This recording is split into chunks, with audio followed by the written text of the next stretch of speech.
Now, you're probably wondering, how do I even know if I've got oil in my coolant? Well, it's not always as obvious as a giant oil slick in your reservoir. First things first, pop open that hood and locate your coolant reservoir.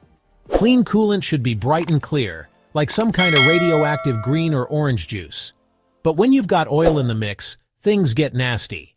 Instead of that vibrant color, you'll see a murky brownish-gray sludge. If you see that, or worse, if you see globs of oil floating around in there, you know you've got a problem. Alright, so you've confirmed it, you've got an unwelcome oil coolant cocktail brewing in your engine. That oil circulating through your cooling system is like throwing a wrench into a perfectly running machine. Your coolant passages get clogged with this thick, oily gunk, meaning your engine can't cool down properly. That oil contamination can also wreak havoc on your water pump, thermostat, and radiator. Throw in some oil, and you're talking about premature wear, corrosion, and eventually, complete failure. Okay, so we know oil in the coolant is bad news. But what causes this automotive nightmare in the first place? Well, there are a few usual suspects. First up, the head gasket. A blown head gasket can create a pathway for oil and coolant to mix. Next on our hit list is a cracked cylinder head or engine block. These cracks can be microscopic but big enough to let oil seep into the coolant passages. And finally, we've got the oil cooler and heat exchanger. If they spring a leak, oil can find its way into your coolant. Identifying the cause is the first step to fixing the problem. Alright, let's talk head gaskets. This is public enemy number one when it comes to oil in your coolant. A blown head gasket doesn't always mean a complete engine meltdown, but it's a serious issue that needs immediate attention. Telltale signs include white smoke from your exhaust, bubbles in your coolant reservoir, and of course, oil in your coolant. If you suspect a blown head gasket, get it checked out by a mechanic you trust. Now let's talk about a less common but equally terrifying cause of oil in your coolant, a cracked cylinder head or engine block.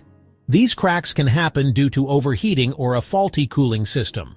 Diagnosing a cracked cylinder head or block can be tricky and often requires a pressure test or visual inspection. Unfortunately, this is not a cheap fix. Depending on the severity of the crack, you could be looking at a hefty repair bill or even an engine replacement. It's crucial to address this issue promptly to avoid further damage. Alright, we've covered the big, scary causes of oil in your coolant, but there are a couple of other culprits, the heat exchanger and the oil cooler. These components regulate temperature and keep things running smoothly. If the heat exchanger develops a leak, coolant can mix with the hot engine oil flowing through it. A leak in the oil cooler can allow oil to escape into the coolant passages. Diagnosing a faulty heat exchanger or oil cooler usually involves a pressure test and a visual inspection for leaks. Now, this one might seem obvious, but you'd be surprised how often it happens. Accidentally putting oil in your coolant reservoir. If you do accidentally add oil to your coolant, don't try to drive it.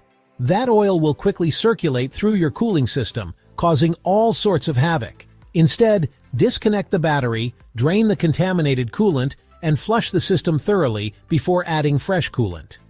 It's a pain, but it's a lot cheaper than dealing with a blown head gasket or worse. So, is it time to panic if you find oil in your coolant reservoir? Not necessarily, but it's definitely time to act. This is a serious issue that can lead to major engine damage if left unchecked. First things first, diagnose the problem. Check for common culprits like a blown head gasket, a cracked cylinder head, or a leaky oil cooler.